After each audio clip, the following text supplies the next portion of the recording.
নতুন বছরে দারুণ সুখবর দিয়েছেন খোদ মুখ্যমন্ত্রী মমতা বন্দ্যোপাধ্যায়। লক্ষ্মীর ভাণ্ডারে দরুন প্রতি মাসে 1000 থেকে 1200 টাকা সরাসরি ঢুকে যায় মহিলাদের অ্যাকাউন্টে। পশ্চিমবঙ্গের মহিলাদের জন্য একাধিক প্রকল্প চালু করা হয়েছে রাজ্য সরকারের তরফ থেকে। এর মধ্যে সবচেয়ে জনপ্রিয় হল লক্ষ্মীর ভাণ্ডার।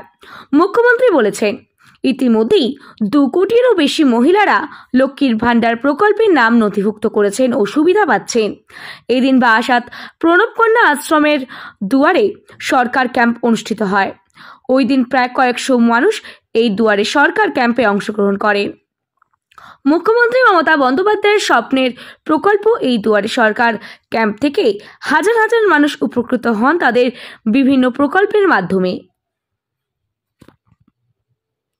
এই দুয়ারে সরকার ক্যাম্প চলছে আপনাদের স্কুলে, সেক্ষেত্রে আপনাদের ভূমিকাটা কী রকম, বাচ্চাদের উপরে কেমন ভূমিকাটা পড়ছে, প্রভাবটা কীভাবে পড়বে স্কুল চলাকালীন যেভাবে হচ্ছে? বাচ্চাদের প্রভাব বলতে সত্যি কথা বলতে বাচ্চারা স্কুলে আসতে ভালোবাসে, আর সেই কারণেই আমাদের স্কুলটা খুলে রাখা। এবং আমাদের স্কুলে অনেক বাচ্চাই আসে, হয়তো তারা সকালে না খেয়ে চলে আসে, তো মিড ডে মিলটা ওদের জন্য ভীষণ দরকার, আর আমরাও চাই মিড ডে মিলটা ওরা খায়। তো সেই কারণে আমরা সব দিক বিচার করেই দেখলাম বাচ্চাদেরকে মিড ডে মিল অবধি রেখে ওদের ইচ্ছেটাও পূরণ হলো, ওদের খাওয়া দাওয়াটাও হলো, তারপর ওদের আমি পড়াশোনার দিক দিয়ে যদি দেখা যায়, পড়াশোনার দিক দিয়ে একটা অসুবিধার মুখে পড়বে, বাইরে এত কোলাহল চলছে, ক্লাস করবে কি করে? ক্লাস করবে কি করে বলতে, বাচ্চাদের তো পড়াশোনা বলতে শুধুমাত্র পাঠ্য বিষয়ে যেটা পড়ানো সেটা নয়। ধরুন আমাদের স্কুলের নাম অনেক বাচ্চা হয়তো ঠিকমতো জানে না, লিখতে জানে না, এইগুলো, এবং ওদের যে মানসিক বিকাশের জন্য যেগুলো দরকার আমরা সেই ধরনের পাঠগুলো আজকের মতো দিনগুলোতে দিতে পারি। হেড ম্যাডাম কি এসছে? তার সাথে পড়াশোনার সাথে কোনো ব্যাপার নেই। আমি যে বলছি বাইরে যে এত কোলাহল চলছে, ক্লাসরুমগুলোতে ক্লাস করবেন কি করে, বাচ্চারা ক্লাস করবে কীভাবে সেই ব্যবস্থা?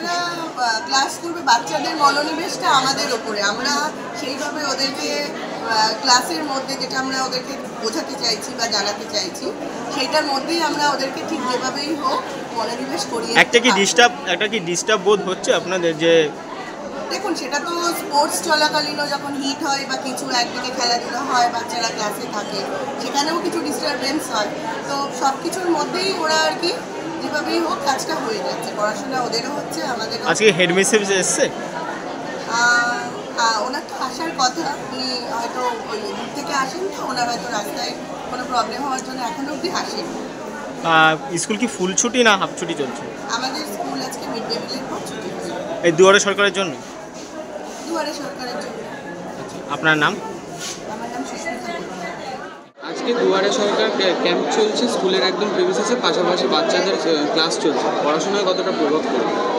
পড়াশোনার প্রভাবের থেকেও বড় কথা যেটা হচ্ছে ওদের তো বাথরুমের একটা খুব অসুবিধা হয়, কারণ যেখানটা আমাদের ক্যাম্প হয় মাঠের থেকেও বড় কথা সেই জায়গাটায় আমাদের একমাত্র একটা বাচ্চাদের বাথরুমটা ওই দিকে আছে। তো এখানে যদি আমরা আলাদা করে দুয়ারে সরকার করার জন্য কোনো ভবন পেতাম বা কোনো হলঘর পেতাম সরকারি পক্ষ থেকে, যেখানে আলাদা করে সরকারি কাজটাও হলো আর আমাদের বাচ্চাদের বাথরুমে যাওয়া, মিড ডে মিল না হলো, তাহলে আমাদের স্কুলের যা পরিস্থিতি, আলাদা করে একটা বিল্ডিং বা হলঘর এইসব যদি হতো তাহলে সমস্যাটা অনেকটা কম হতো।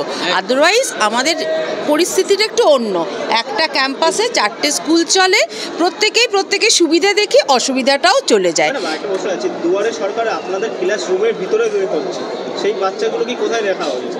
আমাদের যে হলঘর আছে সেই হলঘরটাতে তাদেরকে রাখা হয়েছে। সেই জায়গা থেকে দেখা যাচ্ছে এরকমভাবে স্কুল চলাকালীন সময়ে দুয়ারে সরকার ক্যাম্প, সাধারণভাবে তো অভিভাবকরাও তো একটা অভিযোগ আনছে যে অভিভাবকরা অভিযোগ আনেন না, তার কারণ এদের একটা সুবিধা হয় কি, ওরা বাচ্চাদের দিয়েই এইখানেই ওরা দাঁড়ায়, আর আলাদা করে তাদের যেতে হয় না। মানে যে বাচ্চারা আমার স্কুলে পড়ে সেই অভিভাবকরাই এখানে দুয়ারে সরকারের ক্যাম্পে অনেকেই থাকেন, বাচ্চাকে দিয়ে করেন, এখানে কাজকর্মগুলো করেন, এটা তাদের রয়েছে।